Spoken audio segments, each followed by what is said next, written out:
Welcome. Today we will discuss exercise 10.3 second question. A toy is made in the form of hemisphere surmounted by a right cone. అంటే ఈ figure ఎలా ఉంటుందో చూద్దాం. ఇప్పుడు we have a cone. ఈ cone ఎలా ఉంది? Surmounted on a hemisphere ఇలా ఉంది.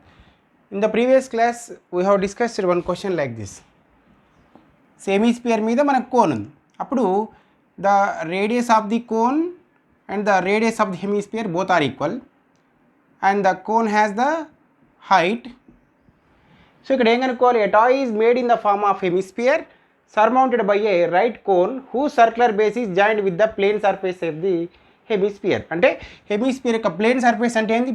టాప్, ఈ బేస్ పైన ఉన్నది, దీనికి యాడ్ అయ్యింది. The radius of the base of the cone is 7 centimeters. So ఇక్కడ radius 7 centimeters and its volume is ఎవరిది? కోన్ది. The radius of the cone అంటే కదా ఇక్కడ cone is 7 centimeters and its అంటే ఇట్స్ అంటే ఎవరిది? కోన్ది. Its volume is 3/2 of the hemisphere. అంటే హెమిస్పియర్ వాల్యూమ్లో 3/2 ఉంది కోన్ది. సో ఆ ఇచ్చినటువంటి ఏమైతే క్వశ్చన్లో ఇచ్చినారో అవి రాద్దాం first. So we are discussing about the cone first. కోన్లో radius is equal to 7 centimeters. కోన్ది 7 centimeters అయినప్పుడు హెమిస్పియర్స్ కూడా same, radius is equal to 7 centimeters. Next ఇంకో రిలేషన్ ఏంటి? The volume of the cone is 3/2 of the volume of the hemisphere. So ఇక్కడ రాద్దాం. Volume of the cone equal to 3/2 of the volume of the hemisphere. ఇది వాటి మధ్య ఉన్న relation. ఇప్పుడు మనం ఈ రిలేషన్ ద్వారా ఏం కనుక్కోవచ్చో ఒకసారి చెక్ చేద్దాం. ఇది ఇంతవరకే మనం క్వశ్చన్ నెక్స్ట్కి వెళ్ళట్లేదు, ఇక్కడి నుంచే with this relation what we are going to find. So volume of the cone formula is 1/3 into πr² is equal to 3/2. Away of half means multiplication into volume of the hemisphere. Sphere యొక్క volume ఏమో 4/3 πr³ అయితే volume of the hemisphere ఏమో 2/3 సగం ఉంటుంది. దాంట్లో 4/3లో half ఇది 2/3. ఇది ఇప్పుడు మనం ఏం చేయొచ్చు ఒకసారి చూడండి. బోత్ సైడ్స్ పై క్యాన్సిల్ చేసుకోవచ్చు, ఎందుకంటే ఈ పై ఇటు వచ్చినప్పుడు బై పై అవుతుంది, ఈ రెండు క్యాన్సిల్ అయిపోతాయి. నెక్స్ట్ ఈ 3 ఉంది, ఈ 3 బైలో ఉన్న 3 ఇటు వచ్చినప్పుడు ఇంటూ 3 అవుతుంది.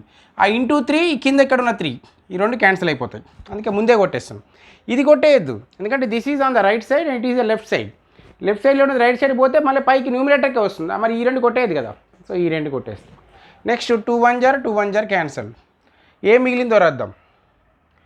r² is equal to 3r³ ఇది మనకు మిగిలింది. సో ఈ r² పంపిద్దాం.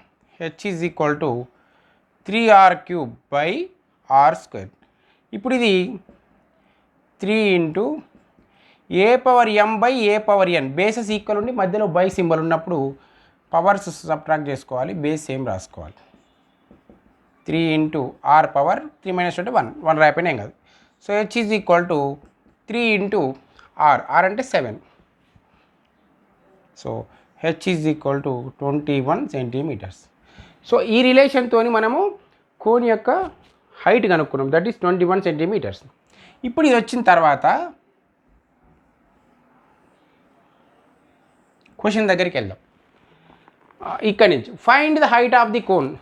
కనుక్కున్నాం, ఇది చదవకముందే మనకు అర్థమైపోయింది ఇక్కడ ఈ హైట్ వస్తుందని. And the surface area of the toy, అంటే టాయ్ యొక్క సర్ఫేస్ అన్నప్పుడు ఏమైంది? Surface curved surface area of the cone కనుక్కోవాలి, curved surface area of the hemisphere కనుక్కోవాలి, రెండే యాడ్ చేయాలి. Okay, now curved surface area of the toy equal to cone plus, అంటే curved surface area దీనికి కూడా ఇక్కడ కూడా curved surface of the cone plus hemisphere అన్నట్టు. సో ఈ ఈక్వల్ టు ఇక్కడ రాస్తున్నా, ఇక్కడ CSA ఆఫ్ ది టా ఈక్వల్ టు కోన్ది ఏంటి ఫార్ములా మనకు 1/πr/L ప్లస్ హెమిస్పియర్ది మనకు curved surface area of the spear ఏమో 4πr², ఇది హాఫ్ కదా అంటే 2πr². ఇక్కడ ఒకసారి చూస్తే ఈ రిలేషన్లో పై వాల్యూ తెలుసు, రేడియస్ తెలుసు, ఎల్ తెలియదు. ఎల్ కనుక్కోవాలి. ఎల్ అంటే slant height of the cone, ఇది కనుక్కోవాలి మనం. సో ఇది ఒక ట్రయాంగిల్ లాగా తీసుకుంటే, రైట్ యాంగిల్ ట్రయాంగిల్ లాగా తీసుకుంటే పైథాగరస్ థీరం. సో ఇక్కడ చేద్దాం. ఇన్ ట్రయాంగిల్ ఏఓబి ఇది హైపాటన్యూస్ అవుతుంది. Pythagoras theorem AB² equal to AO² plus OB² అంటే L² equal to H² plus R². So H అంటే ఇప్పుడే వచ్చింది మనకు 21² plus radius is 7². This is 441 plus 49. This is 490. L is equal to L² equal to ఇదంతా square root వస్తే route అవుతుంది. So L equal to √490 అంటే √49 into 10. So L is equal to 7√10 centimetres. ఇవి ఇందులో సబ్స్టిట్యూట్ చేసుకుంటే చాలు. సో పై common తీద్దాం రెండిట్లోంచి, లేదా πr కామన్ తీద్దాం. L ప్లస్ ఇలా R² ఒక R ముందుకు ఉంది, 2 ఇక్కడ మిగిలిపోతుంది.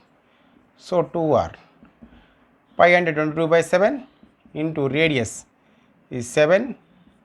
L that is 7√10 plus 2 into R అంటే 7.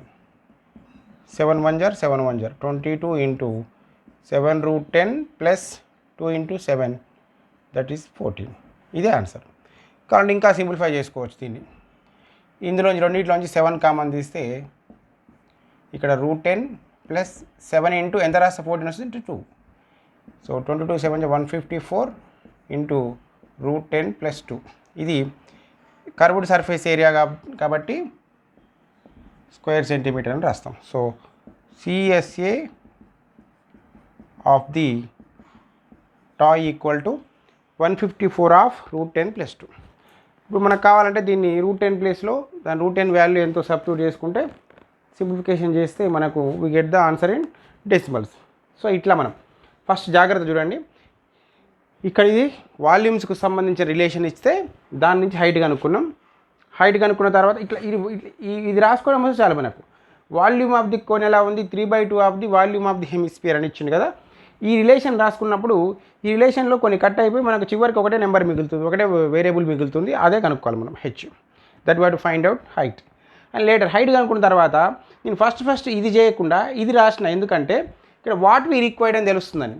Curved surface area of the toy is equal to curved surface area of the cone plus hemisphere. ఇక్కడ రాద్దాం CSA. ఇది కూడా CSA రైట్. ఇప్పుడు ఆ ఫార్ములాస్ రాసినప్పుడు ఎల్ తెలియట్లేదు. So to find L what we required, మళ్ళీ మనం కోన్ దగ్గరికి వెళ్తే కోన్లో రైట్ యాంగిల్ ట్రయాంగిల్ ఫామ్ అవుతుంది కాబట్టి ఇలా ఎల్ కనుక్కున్నాం. సో ఇట్లా మనం ఒక క్వశ్చన్ని ఎక్కడికక్కడ పోస్ట్ మార్టం చేసుకోవాలి, అనలైజ్ చేసుకోవాలి. డిఫరెంట్గా వాటిని ఒక్కొక్క లైన్ టు లైన్ చదువుకుంటూ వెళ్ళడం ద్వారా we can solve all the questions in mathematics.